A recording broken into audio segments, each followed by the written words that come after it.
तो एक सुबह पुलिस को फ़ोन आता है कुछ लोगों का। वो बताते हैं कि उनके नेबर में कुछ ऐसी घटना हुई है जिससे वो सारे के सारे बहुत ज़्यादा डरे हुए हैं। पुलिस जैसे ही फ़ोन आता है वैसे ही उस जगह पे पहुंचती है और वो क्या देखती हैं कि एक फैमिली के 11 मेंबर एक साथ फांसी से लटके हुए हैं।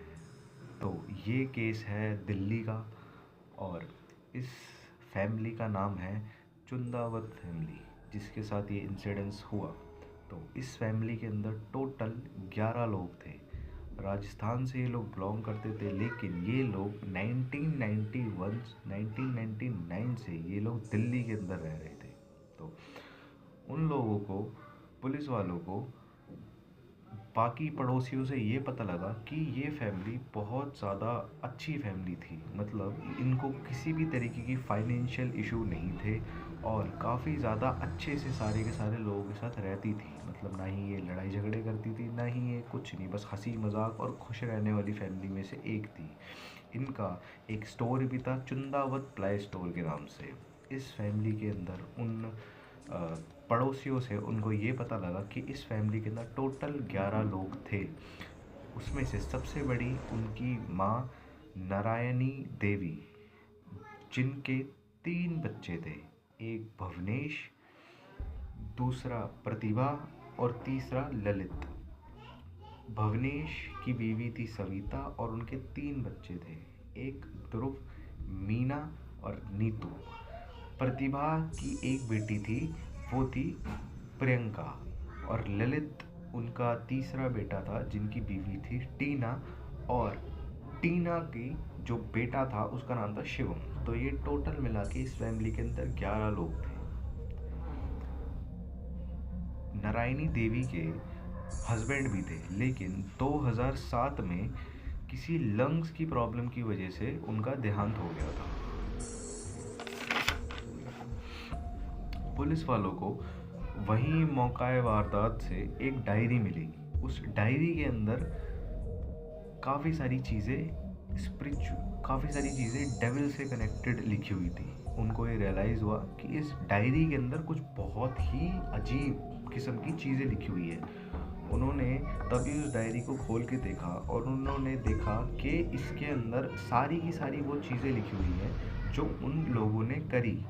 उस डायरी में लिखा था कि आपको ये सारी चीज़ें करने के बाद मोक्ष की प्राप्ति हो जाएगी। उन लोगों के हाथ जो थे वो पीछे बंधे हुए थे और उनका आँखों पे भी पट्टी बंधी हुई थी और वो सारे एक साथ लटके हुए थे फांसी से।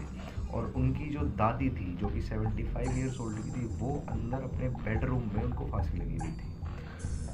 नेबर्स ने उन्हें बताया कि इस पूरी फैमिली के अंदर जो ललित था वो सबसे ज़्यादा मोस्ट इंगेजिंग पर्सन था। मतलब वो सबसे ज़्यादा हंसता खेलता और हमेशा खुश रहने वाले इंसानों में से एक था। लेकिन 2004 के अंदर ललित के साथ कुछ ऐसा इंसिडेंस हुआ, कुछ ऐसा छोटा सा एक्सीडेंट हुआ, जिसके बाद से उसने बोलना ही बंद कर दिया। बहुत ज़्यादा कम बोलता था। और 2007 में जब ललित के फादर की डेथ हुई लंग्स की किसी डिजीज़ की वजह से, तो उनके घर में 10 दिन का पाठ रखवाया गया था।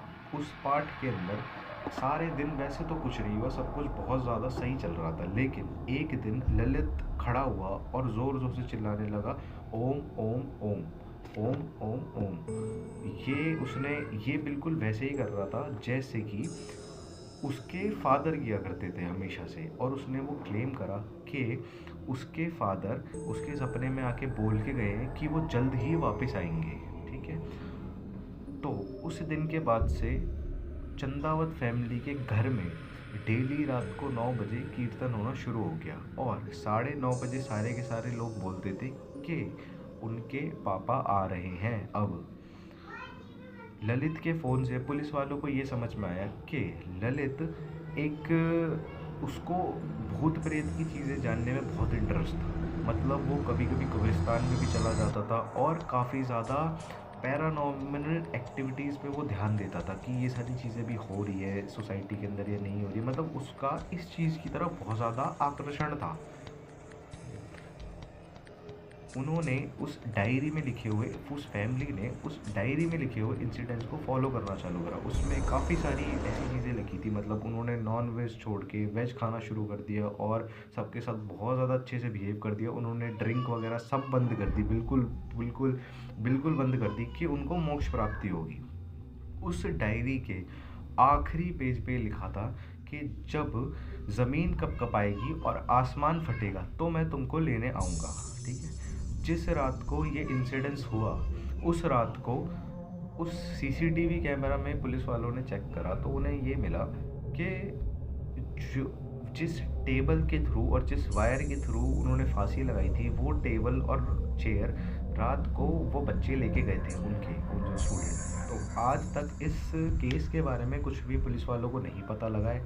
उनको जहाँ तक ये सारी चीज़ें समझ में आई है कि जो ललित था उसको कुछ मेंटल प्रॉब्लम थी उसकी, और यहाँ तक कि ये भी कंक्लूजन निकल के आया है कि उस पूरी फैमिली को कुछ ना कुछ एक मेंटल कुछ प्रॉब्लम थी जिसकी वजह से उन लोगों ने ऐसा करा, किसी और को फॉलो करा। उस डायरी के अंदर ऐसी चीज़ें, मतलब जो राइटिंग मैच करी वो ललित की थी ही नहीं। तो अभी तक तो इस चीज़ का कोई कंक्लूजन नहीं निकल के आया है कि एक्चुअल में वो सुसाइड थी या फिर वो मर्डर था।